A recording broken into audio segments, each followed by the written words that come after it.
Hello, friends. Welcome back to the Earthly Delights podcast. Today we have Bernardo, who is a good friend of mine from Ecuador, who I met in our master program last year. Bernardo is the co-founder of a non-governmental organization called Quid, a phenomenal dancer, and a wholesome human. Bernardo, how are you doing? Hey James, thank you for having me here. Pleasure to have this conversation. How are you getting on? Well, it's nice. Luckily, I'm healthy in this context of pandemic, so that's good. That's good so far. It's what we can hope, all we can hope for right now. Yeah, I mean, it's the most important thing right now in the context, in the given context, especially for the Ecuadorian case. Being healthy and having all of your family members healthy is it's quite something. It's important and it gives you some peace of mind, but at the same time, it creates an obligation.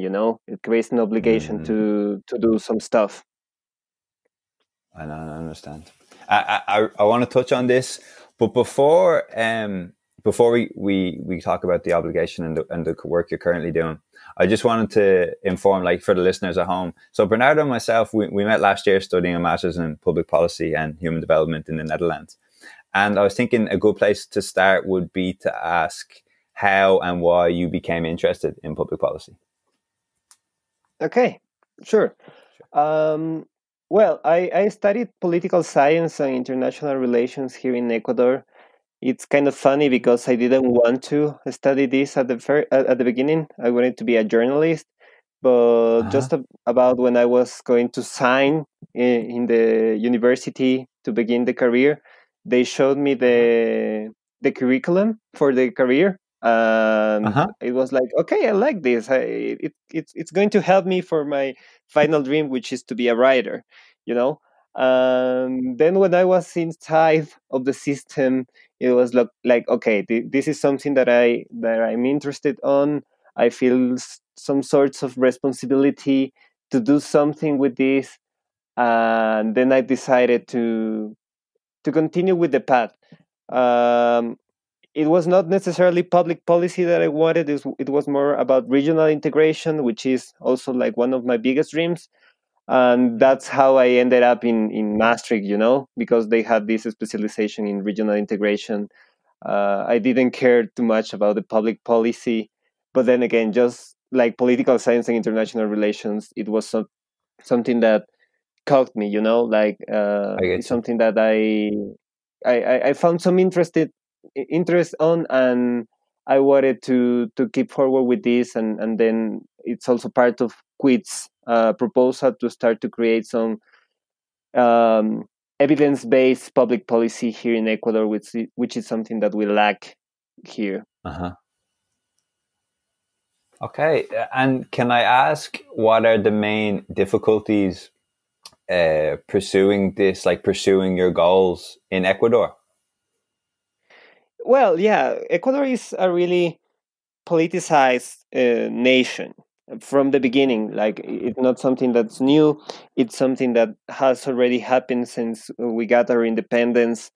There are these kind of parties between the different regions in Ecuador. Ecuador is a country which is divided in some geographical regions, and normally there's like these high leaderships who want to prevail and to keep their control of their own areas. Like Mm-hmm. we call them like these caudillos, which is basically like these local leaders who want to prevail and to keep control of their population. um, and that has been something that is current in Ecuador, and they have been some attempts to defy this. But even I would say that even culturally, there's these people who want also to keep this system because it's convenient for them. So in that sense, political parties have a strong, like control of the situation here in Ecuador. If you want to change things, you need to be part of the political system at the end of the day, or at least you have to have enough money to intervene in the in the decision making, because that's Mm, something that is quite important in terms of the political um, decision making process here. Like if you are part of the elite, in a sense, you have some incidence than any other guy could make. At the same time, we face harsh polarization, which is part of this political thing, but at the same time, it has to do with the economics of the country. Um, People, they tend to be divided in some sort of class, even some kind of ethnic differences. As you probably know, Ecuador has a relatively high indigenous population rate, and people tend to be segregated because of their the more indigenous you are, the is the most probable that you're going to be some sort of discriminated here in Ecuador. okay. So that's one of the issues that also complicates things, because there is not a clear view of our nation in terms of what we expect to be. It is rather what I want to be as an individual, and people try to go that way. So that's also kind of hard, because like government programs, if you want to establish something to defy poverty or to defy inequality, these kind of people who could be considered, like segregationist in a sense, will try to avoid these kind of processes to happen. Even in the middle of the pandemic, there has been some attempts to increase tax rates for, like for rich people, Mhm. and the Congress has not been able to pass any law in that sense. Banks have an amazing control of the decision making as well. Uh-huh. So that's kind of an issue, because it creates some social tension between different groups of the society. As a matter of fact, we are having some kind of protests, which can be overshadowed by the protest in the US, because of what's happening there. But people Of are course. going into the streets right now because they are complaining, because the government has not been really efficient in the handling of the pandemic. um, they have decided to cut a lot of job positions, especially in the public sector. Like around 100,000 jobs have been lost throughout the crisis. And in addition, they decided to cut some budget from public education, from the public education system. So people are really concerned because of that, and that's something that makes it more difficult to run a career in public policy here in Ecuador, because you always need to take into consideration to which section of the population you belong to. Kind of like your Mm, target needs to be really specific, because otherwise, it's kind of hard to get into the system. It's not as easy as in some countries in Europe, where people just get prepared to have a public career or a political career, and you just need, like, again, to prepare to educate yourself on the matter. Here is mhm, more a matter of where do you belong to, who are the people behind you. Are you part of mm. a political party? Then you can do something. Otherwise, it's really hard. Sounds very difficult.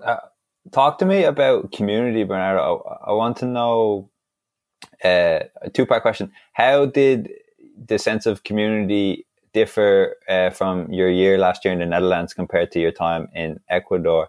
And also, do you think that there's been a differing relationship between these different groups, as you say, in Ecuador since the pandemic? Well, it was really different. It's kind of funny, because here in Ecuador, people tend to be more social. Uh-huh. Despite this difference that I'm mentioning, people tend to be more connected. There's a little bit of Latin warmth, you know, Yeah, yeah, yeah. like this idea of of being friends with your neighbor.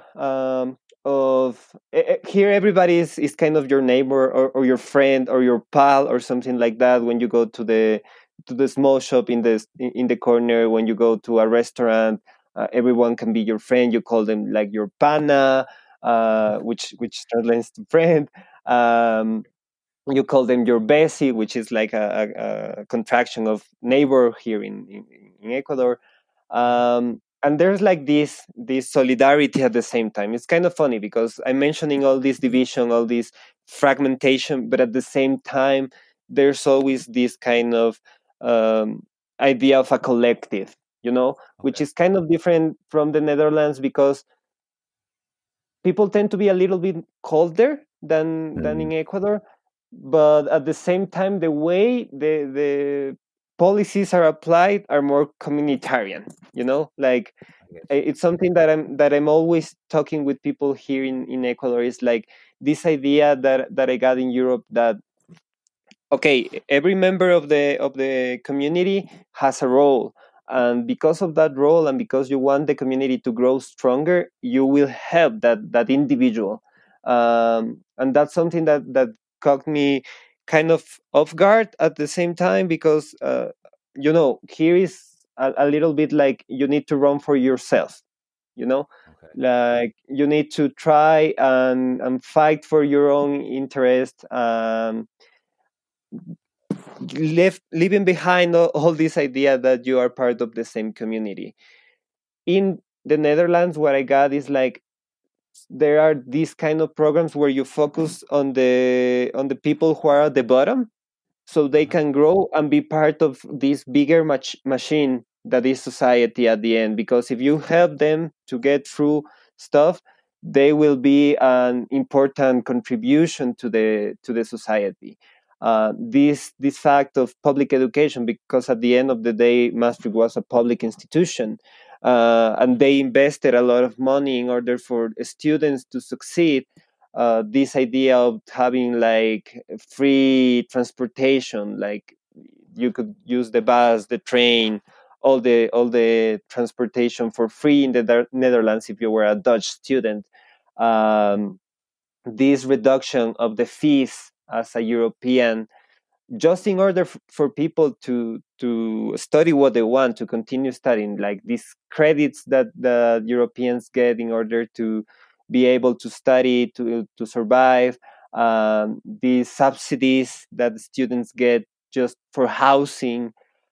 This is something that we lack here. This is something that is really different in terms of how things work, because we have a lot of public programs, but at the same time, these kind of programs tend to be, like in a sense of charity sometimes, like because people cannot do it, because by themselves they are unable to study, they are unable to grow. That's one of the ideas that I've sensed, that there is a difference. The idea of the welfare state in Europe is more a matter of a political view. Like you understand that you need to do it, and most people don't question that. Like the Mm, idea that you need to make each person grow and to be healthy and to be successful, um, is something that probably in Latin America there's not that idea so far. It's more a matter than here we have like a say in which people say like, um, don't envy others, just work. That's what people tend to say to others. Like, if you are in a bad position, it's kind of your fault. You are poor right. because you want to, and that's something that I sen- sensed that it was not part of the environment that we were part of in Maastricht at the end of the day. Interesting. So, like, there appears to be like a disconnect between the local kind of viewpoint or way of life in Ecuador. There seems to be a disconnect between the local and the policy level. Whereas in Europe, you're saying your experience was that local, maybe not as strong, but the policy was way stronger or embodied this local communal aspect. Yes. That's something that I feel. I feel that the policy in Europe was kind of really efficient and effective. You might Yeah. remember that. um, while here is more a matter of like sentiment, this idea of populism, like people will follow their leader no matter what, just because they give them material stuff. Mm, They don't care if they steal, as far as they give them what they want. We had this problem mm, here in Ecuador. Our last president, he was a guy who spent a lot of money in roads, in hydroelectrics, in a lot of programs, and people were really happy because of that. And then sadly, it was demonstrated there was a lot of corruption cases. Like right now, he's sentenced to jail because of money, like money laundering, laundering. yeah, and also because like there were some companies that paid the government to earn the contracts, and he was probably not part of the system, because at the end it wasn't confirmed that he took the money, but apparently he knew about all the things that were happening below the desk, below the table, and he's in Belgium right now, and that's why they cannot send him to jail. But people right now are like missing him, because they say like, okay, yeah, maybe he stole something, maybe he did things not so cleanly, but at least he made a lot of work for the country. We don't care if they are stealing, as far as they do things for us. That's something that some people say. And they are like, yeah, even saying like, if there's not a check that confirms that they stole, even if the numbers show that there was a lot of money that was missing in the process of stuff, they say, we don't care, because we need the proof, the visual proof that he was stealing. And that's something that happens. And it's something that complicates the policy here in Ecuador, because you need, in a sense, to show off what you are doing, in order to prove that you are a good policymaker or politician at the end of the day. So you Mm, even see people from the Congress not just focusing on the law making, but they are also like taking some time of their uh, position, to do some charity work, because mhm. otherwise people don't understand that they have this role to make laws. They are like, yeah, they are in their desk, they are not doing anything. So for that reason, they decide to go back to their provinces, to go back to their cities, and do some charity work, give people stuff, some t-shirts, some candies, like even mattresses is like a tradition here in Ecuador for politicians to do. So at the end of the day, this takes away a lot of resources out of the policy making process, because they are not concentrated on what they should do, and this complicates a lot of things for us as a society at the end of the day. I can imagine, man.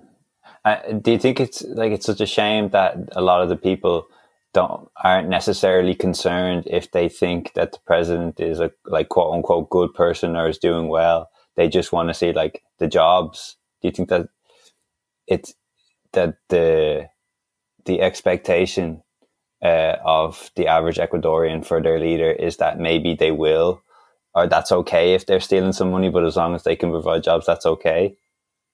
Yeah, that's precisely what happens here in Ecuador. Like, they expect them to do something visual, even.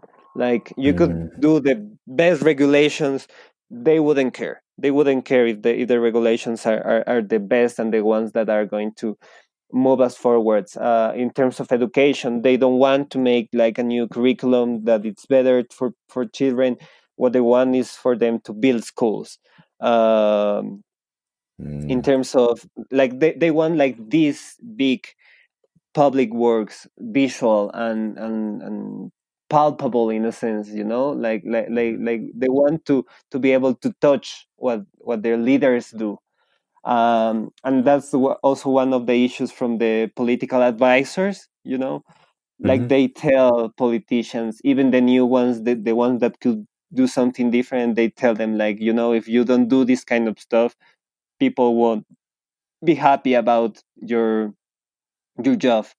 um and again, you see politicians, you see mayors, like instead of just working and trying to develop new projects and programs, they also have these sessions or these things in which they go to the neighborhoods just to say hi to people, uh, just to hear that what are their problems. And some people just want that at the end of the day, I like they are happy that the mayor comes to their neighborhood. They are happy to be heard by one of the officials, and then that's the perpetual cycle at the end of the day, because they are not working, they are not doing what they should do.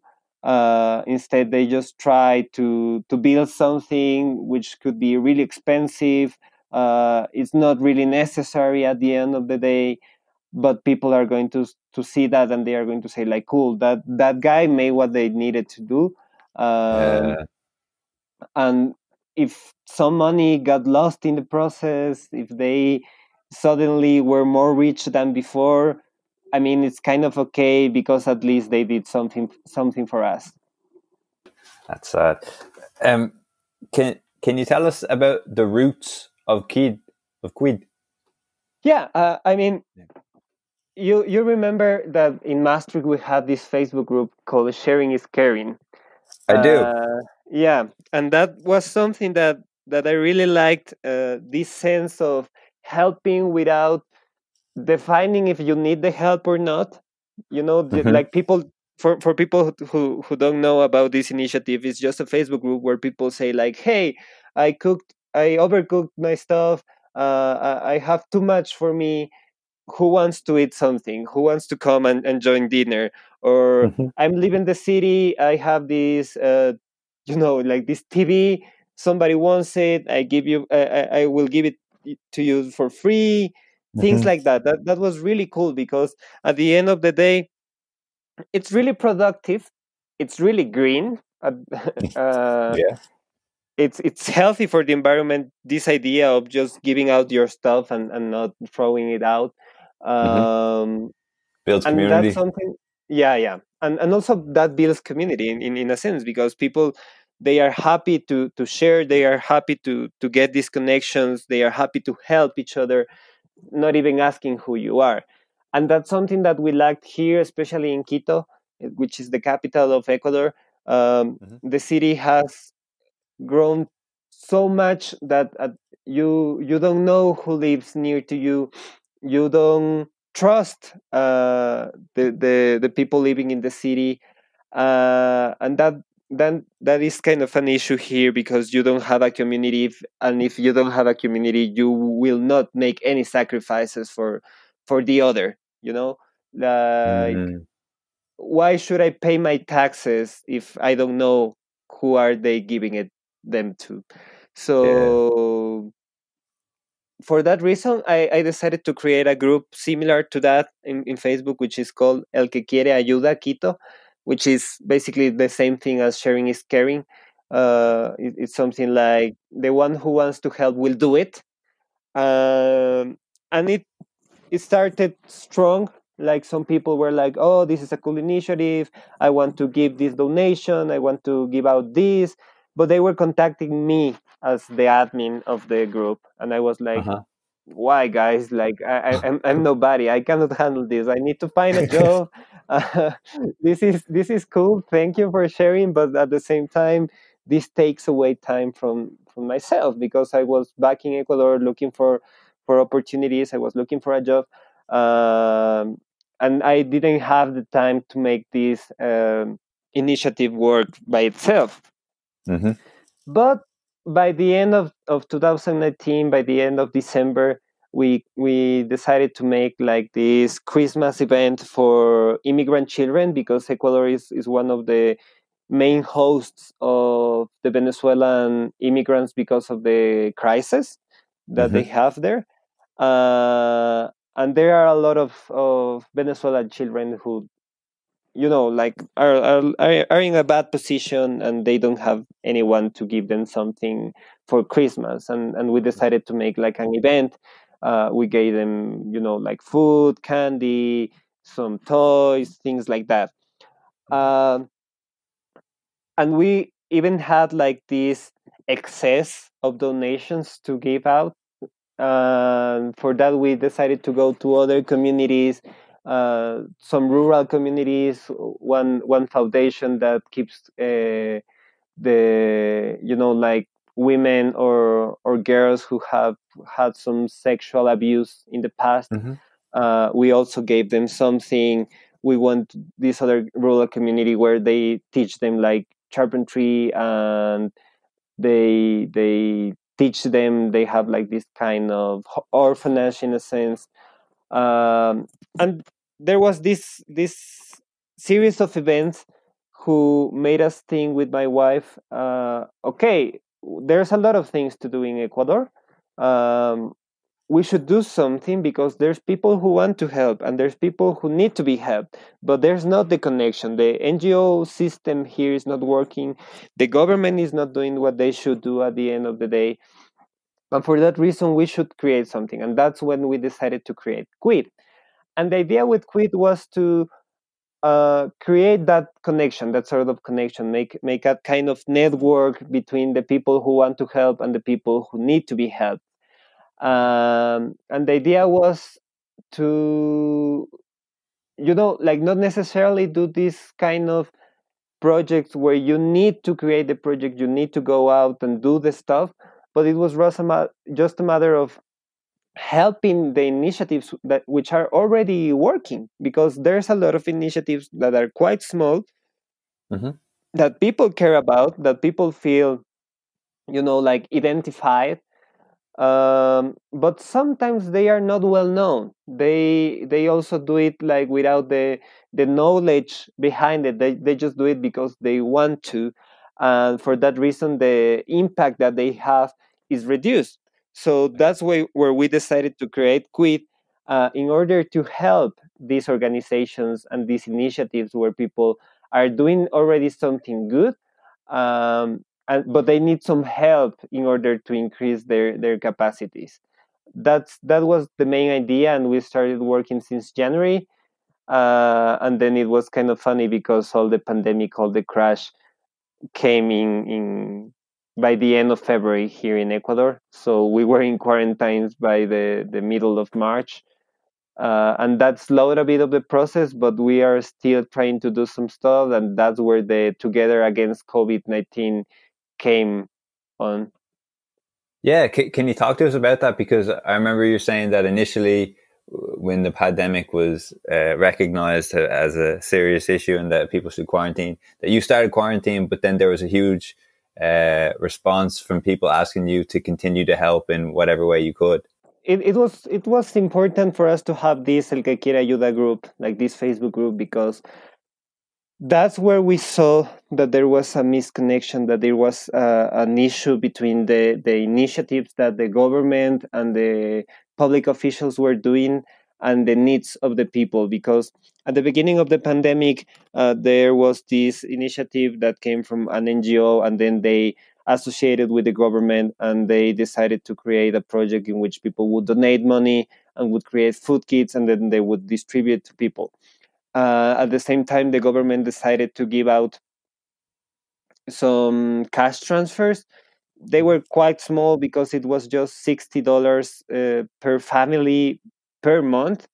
So it was not enough at the end of the day. Okay. But then people started like to complain in the group, like, or more than complain, they were just telling us the situation. They started to come out and say like, hey, um, I'm trying to look for some help because we cannot go out because of the quarantine. We don't have a stable job. That's a situation here in Ecuador. Only 32% of the working population are have a stable job. The rest of the population don't have it. So people were saying about, like, I live day by day. I go out, I do my stuff, and that's how I sustain myself. But right now, because of the crisis, I cannot go out, I cannot work, and for that reason, I need some help. I need some food. And we were from Quid. We were like, okay, check out these government projects. Check out if you are a beneficiary of the projects that the government is doing. Um, Here's some links. You could check. And always the answer was, I already wrote them. I already tried to contact them. They don't answer, or I'm not part of this program because some people before the crisis they surpassed the poverty line, but after the crisis, after 2 weeks even of not being able to work, they went down. They were poor, uh, and they were not able to contact anyone. The system was, like, suspended, so it's not possible for you to try to go for a credit or things like that.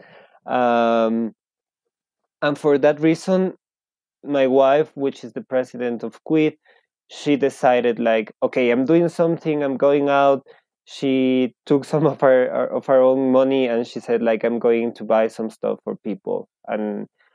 And then when she came back, she was like, okay, I went to the top of the mountain because Quito is a mountainous city. We live on the bottom of a volcano here.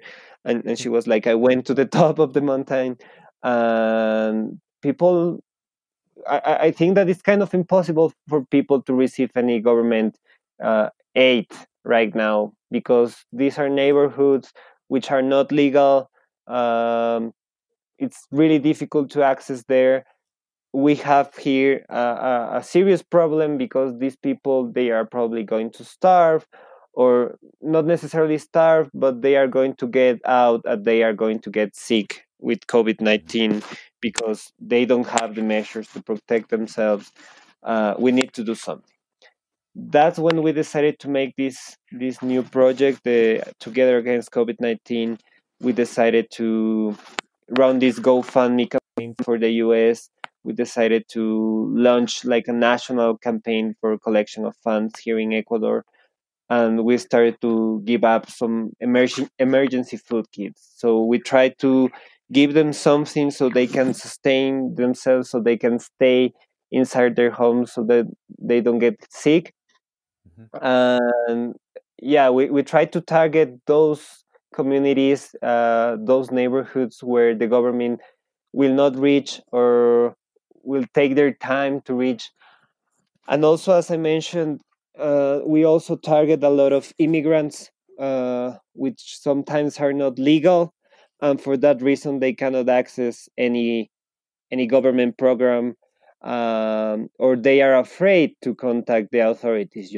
Like, these are Uh-huh. people who are starving, uh, whose rights are being violated, because some people, they are thrown out of their homes because they are not able to pay rent right now, so they have it sent out. um, but they cannot complain because they are afraid. They are afraid that the government, or the authorities, are going to deport them or send them to jail, or things like that. We also try to target them a lot because we know there are some big organizations. There's the refugees organization from the UN. There's the migrant international organization as well, but also they take their time. You know how it works. Like, they need to gather some funds, and right now, in the middle of the international pandemic, it's kind of hard for other countries to, or governments, to donate some money to these kind of initiatives at taking care of immigrants in Ecuador. Like, they are not thinking in that at the moment. or at least it takes some time in order for them to create the projects or earn the budget to help these people. Like right now, there are some assistance programs. They give them some money so they can pay rent, things like that. But still, daily we receive calls. We decided to create this project, and we create like a line for people to ask for help, and we start like with 20 families asking for help in the middle of April. And Mhm. right now, we have above 800 families who have asked for help. Wow. Um, and that's an issue because you see in the news like the government saying like, yeah, we have these food kits we are distributing, so everyone is okay. uh, don't worry. But at the end of the day, also we face this reality of people telling us like, okay, maybe they are doing it but they are not reaching here. So that's why we decided to start with this project and to ask for people for donations, because Mhm. it's kind of different when you are facing, like quarantine with your family, with wi-fi, with cable tv, and especially with the refrigerator full, Mm. than when you are living in a small room with six other people, no food, no money to buy it, and the government tells you like, okay, you need to stay inside.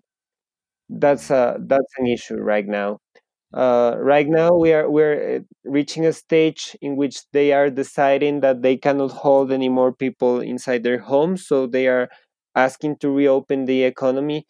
But one of the main issues is that the data management by the government has been really, I would say, even fishy. Okay. If you check the graphs, you can see that one day we have 35,000 cases, the next day we have 28,000 cases.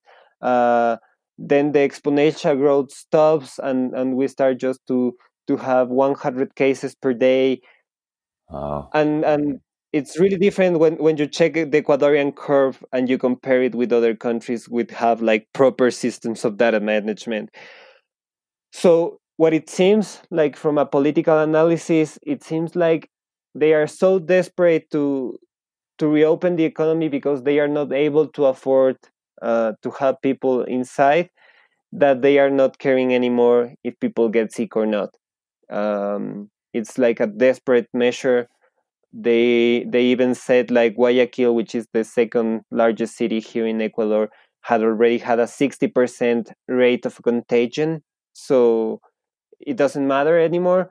But if you compare the data and their estimations, because right now Ecuador is around the 38,000 cases, Mhm. um, if Guayaquil would have this 60% rate of contagion, that would mean that at least 1 million, 1.5 million were sick in Guayaquil.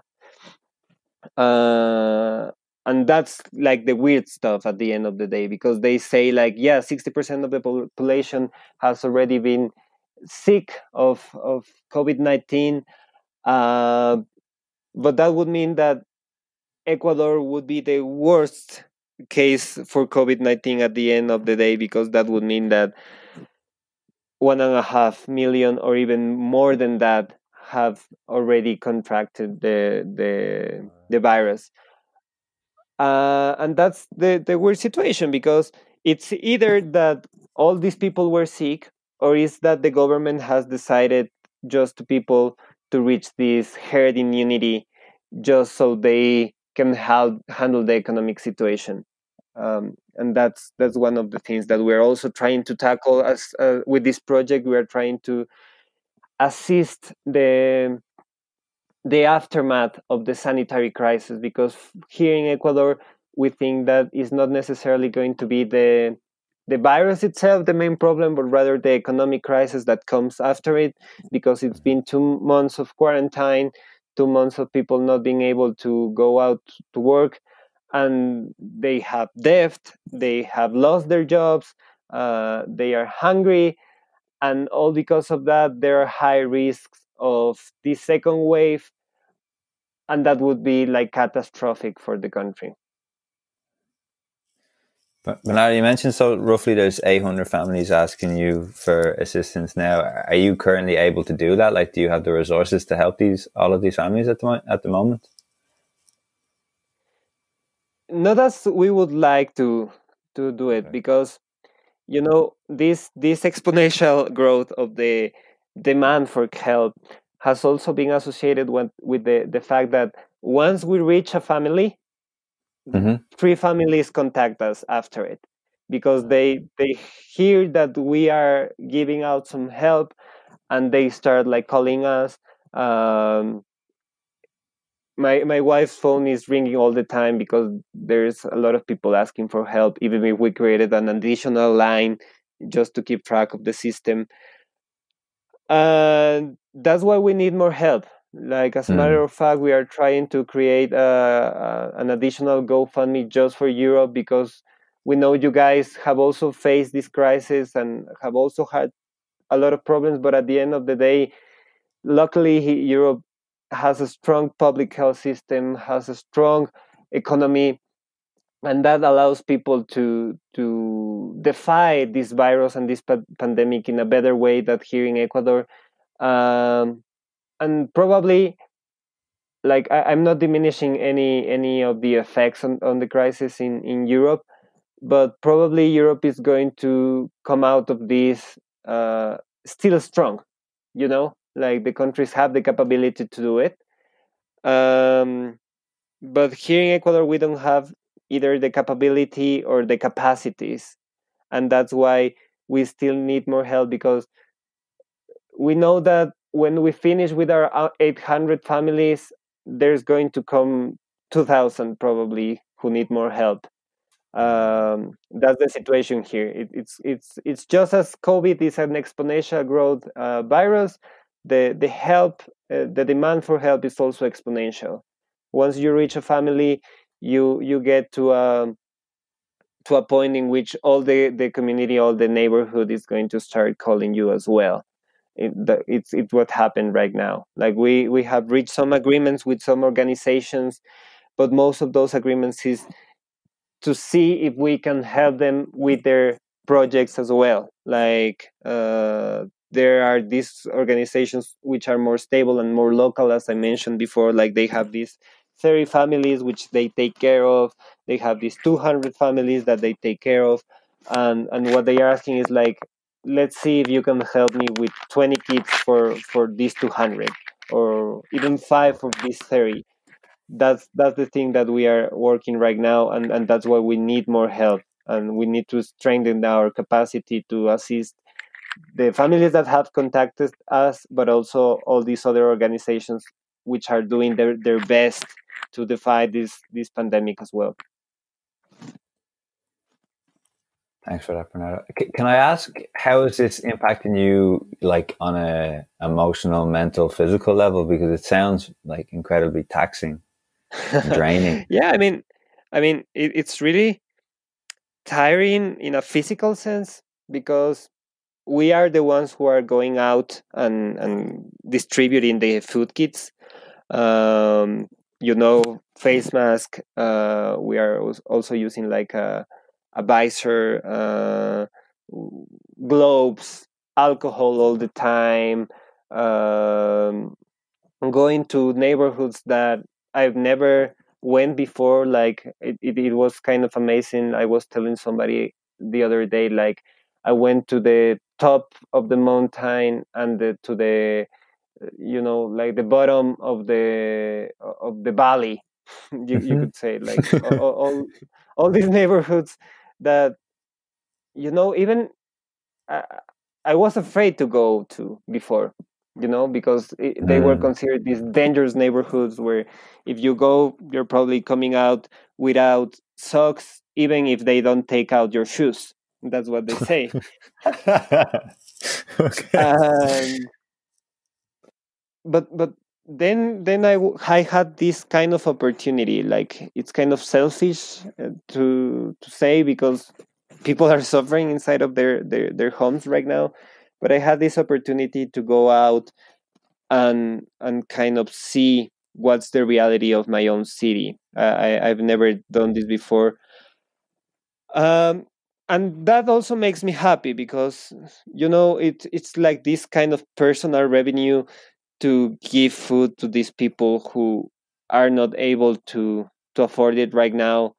Um, when you contact them, most of the time, like I would say, like 95% out of the calls, you will hear a child crying, like behind, like in the background, uh, because they are hungry. Like when you're an adult, you can handle it.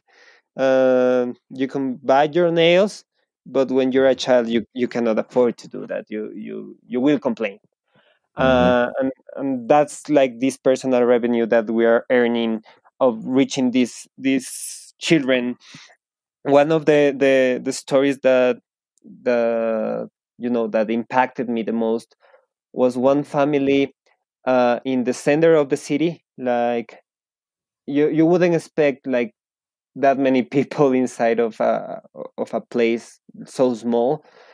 And from the balcony, there was this small child who cried for his mom, and he said like, "Mommy, food! There's food here." Mm. And it's something that you take for granted, Yeah. especially when you're a child. You never expect a child to cry for food, like to be happy for food. And it's not like we are giving out like you know things like pizza or things like burgers or things like um normally would impact a child, like they would get Mhm. happy because of that. It's rather that right now they were just happy to have some flour, to have some rice, to have some lentils, Mm. and that was something that made me want to reach more people and to be able to reach out for more people who want to help as well, because I would like for all the children to also take food for granted, not to be happy Yeah, yeah, yeah, yeah. because they are receiving something. And also, like, there was also this situation where we found someone who was looking for food in the trash, in the garbage. Mhm. um, and we stopped and we called them like, "Hey, do you need any help?" And because we normally contact the families before, and we go to their homes to deliver the food directly, Mhm. instead of just going out and trying to find someone who needs the help. We run this kind of multidimensional poverty, like our own index to determine who is vulnerable. But what we found, this woman looking in the garbage, and we asked her, "Do you need any help?" And she was like, "Yeah, but we live in the streets, nobody helps us." um, and I was like, "Here, have this food kit, help yourself," in a sense. um, and in that case, it wasn't like I didn't get that revenue that I mentioned before. It was rather really hurtful. The idea of helping someone in the street doesn't make you feel good. It's more a matter that you feel bad that you couldn't reach before they were in that situation. Yeah. um, if you ask me about this emotional impact, it makes you feel more humble, Mhm. because then you realize that you're not a hero. uh, uh, just I mean, you're just working to help people, to make them surpass this hard stage, but you're just a human as the rest of the others. You're Yeah, just yeah, an yeah. equal, um, who's probably not going to be able to help everybody. You need to take account of your limits. Can I ask, is that difficult for you, Bernardo? Is it difficult for you to unwind and say, "Hey, I've done all I can today, or I've done all I can this week," even though there probably is someone calling right now, or there probably is someone who could do with your help? Is it difficult Yeah, to? yeah. Yeah. it's definitely really, really, really hard because we are trying our best, but at the same time, it's like this: the best you can do is not going to be enough, in a Yeah. sense. Hmm. We like, I don't know how, but there was this person also this week who found my number. I don't know how, but she contacted me on Friday and she was like, "Hey, I'm a single mother. I have my child. She's uh, she's having some issues because I'm not able to feed her properly. Uh, can you help me?" And I was like, "Okay, you can contact our line for the assistance, in order to run this multidimensional poverty index and determine her vulnerability risk." Hmm. And she did it. She was like, "Okay, I can do it." And then she also texted me yesterday, and she was like, "Hey, I contact them. They haven't answered." And I was like, "Yeah, I mean, it's the weekend, like the person in charge of that also needs to rest." Hmm. And she was like, "Yeah, but at the same time, you offered some help, and I have not received any answer." Hmm. And it's like, it's really hard. At a personal level, it's like, okay, I want to help everybody, but also I don't have right now the all the resources that I would like to have in order to Yeah. reach them. And that is also really shocking. And that's why, sometimes I just need like to rest. Like I am really trying to have the weekends for me. Like Hmm. also sometimes we have the weekends to deliver some food. Like we have some Saturdays, some Sundays we deliver food kits. But I also, when I reach home, I try to go take a bath with my clothes on, even because of the COVID, Yeah. uh, and just try to disconnect for a minute. I take that small privilege of trying to disconnect with the reality, and then next morning I'm trying to find a new way of financing our project. I contact people in Europe and tell them like, "Hey guys, help me save Ecuador." uh, yeah, Yeah. but but that's something, Because also there is a point where if you don't look after yourself, the help that you give just won't be good enough or as good as you could give, Yeah, yeah. because you're kind of running on empty. Yes, yes. I mean, at the same time, I have this lucky time that, as I mentioned at the beginning, like, luckily I'm healthy. All my family is healthy as well, so I have that to keep on forward. Um, I'm lucky to also, in a sense, to be able to do this with my wife. Uh, and when I'm weak, she's strong. When she's weak, I'm strong. We complement each other in that sense. Yin and Uh, yang. yeah, yeah, yeah, yeah, exactly. And then we also have like this set of people working with us who are also trying their best. Um, we in the middle of the pandemic, even we were able to contact some interns that are helping us with the organization right now. Okay, great. And that's also like that brings some hope, because it's new generations.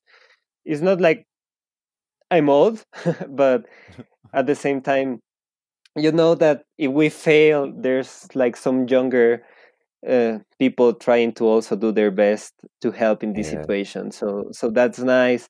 And that's why I take this privilege of cutting out some from the world, in order to be able to the next day to do something else and to continue with this.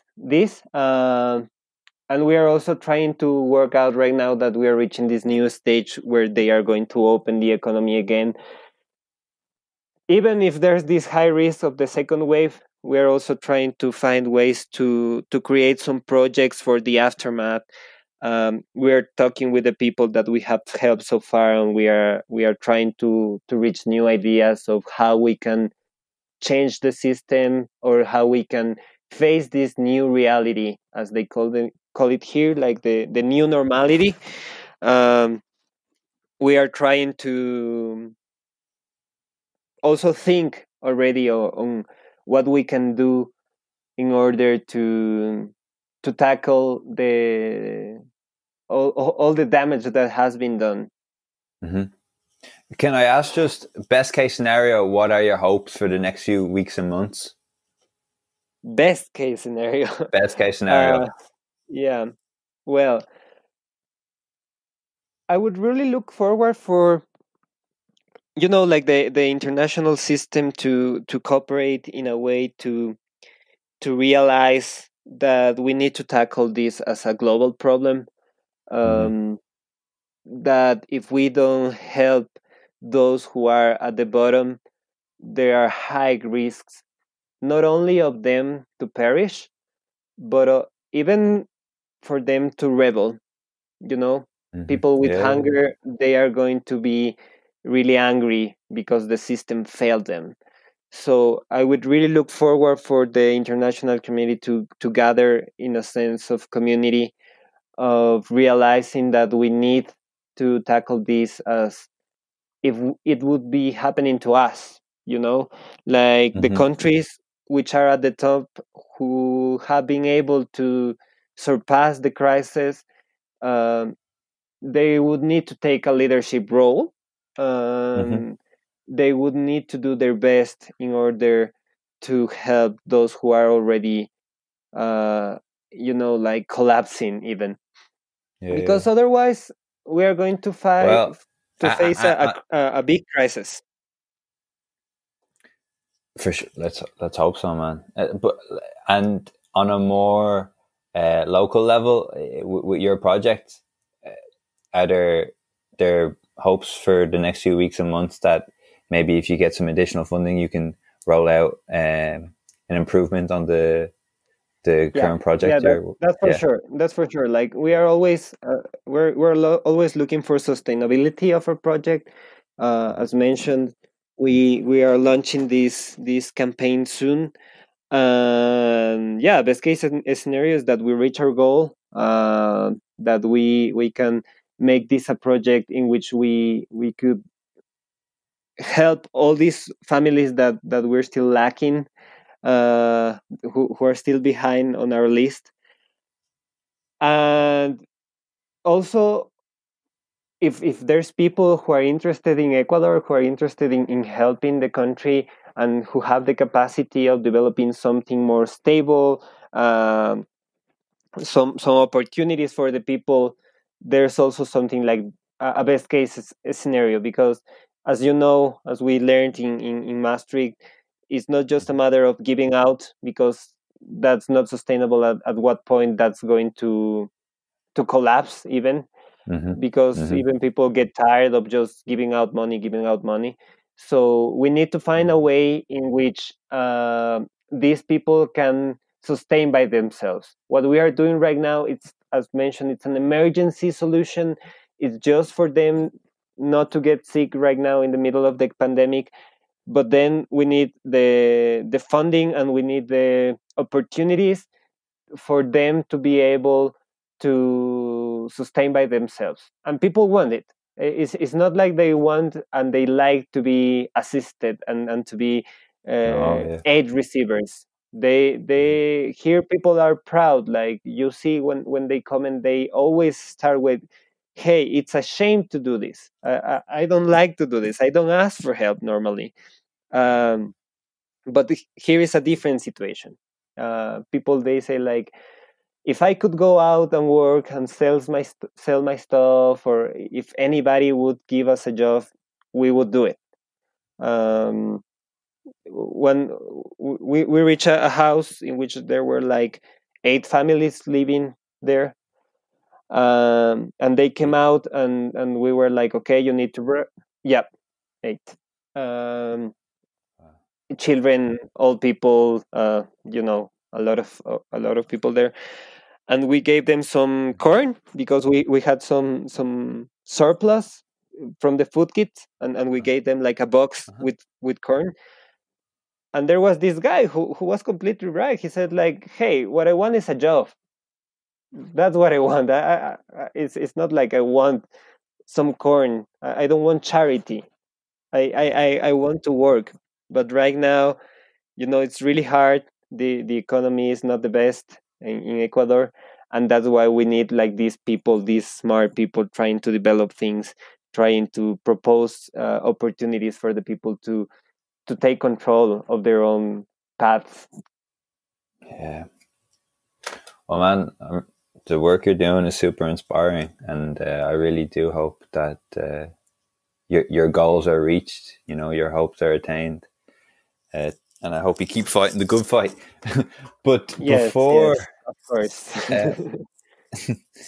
uh, and for all the listeners, I will attach links to the website and the GoFundMe in the show notes. So that's no problem if you guys want to learn more about Bernardo and the project. Before we leave you, Bernardo, we usually ask our guests how they keep on top of their mental health. Now, you mentioned the bath. Are there any other things that really help you to find this balance to maintain some sort of peace? Yes, I mean, helping others is probably one of the best medicines that you could reach as a human being.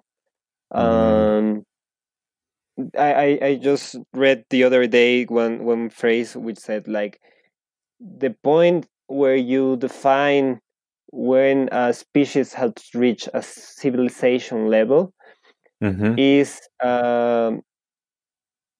when you see the assistance of those who are not able to survive by themselves.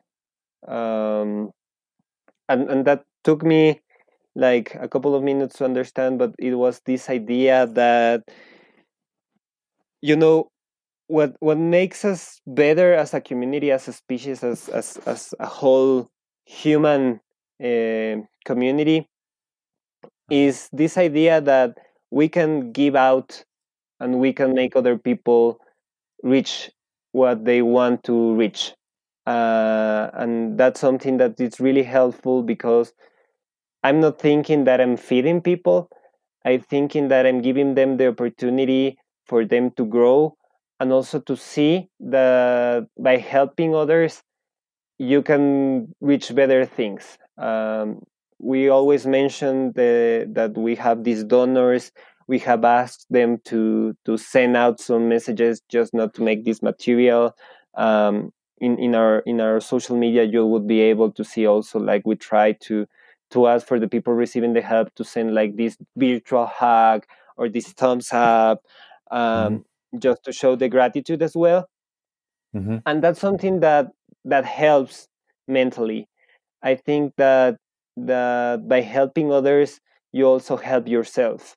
This is something that I've never done before, in a sense, because before, like creating Quid, I was more like an academic guy. Like I was always reading books. I was always trying to make theories and things like that. That Mm-hmm. was my path.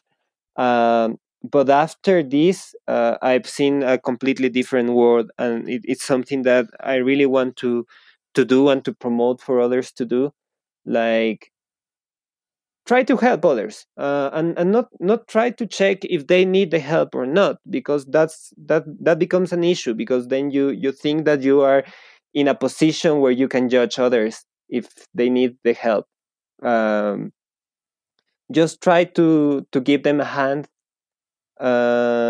Just try to put your shoulder so they can cry on it, even Mm. if you don't know them, because Mm. that's going to be useful even for you to grow as an individual, to defy some of our inner demons, like, because that reminds you of one of the reasons why I personally believe we're here in the world, and it's to make a change, a positive change.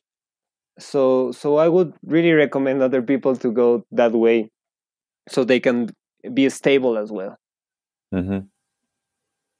Yeah, because there are just even super small things that you could do that you probably that I know I do. I overlook them, and they're just small things that could really just help two or three people. And sometimes I don't know. Maybe I was a bit like you. I also spent a lot of time like in my head or reading, um, and sometimes it, you, you need to step out of this and just some physical contact. I know it's the COVID, Yeah. but some physical, yeah.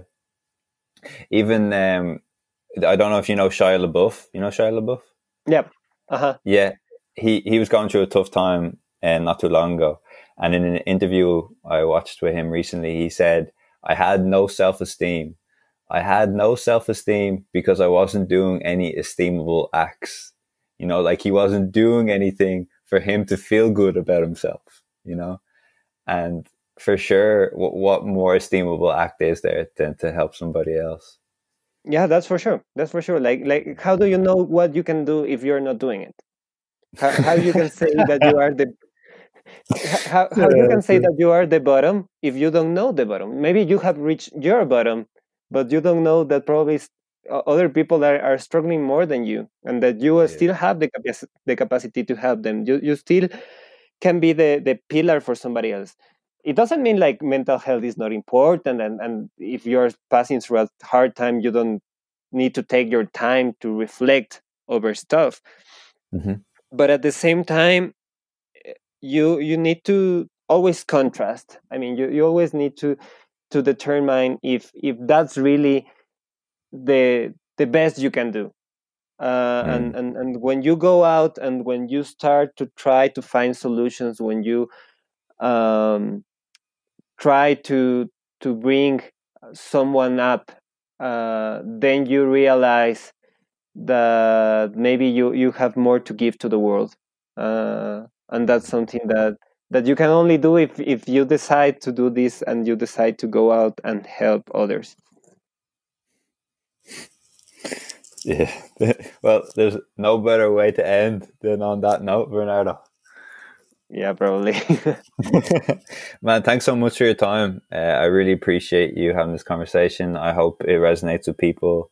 And if it does, please send it on to your friends or your family because, yeah, this was fantastic. Thanks, Bernardo. I really appreciate it. Thank you, and please be safe. I mean, again, I know that in Europe things are a little bit better, but it doesn't mean that you shouldn't take care of yourselves. And yeah, just try to enjoy the opportunities that we have right now. If Mm. you're in a bad situation, don't be ashamed. Uh, just call out for some help, and if you have the opportunity to do something for somebody else today, just do it, as Shia LaBeouf would say. That's it, man. Thanks a million. All the best, Bernardo. Thank you, man. Take care.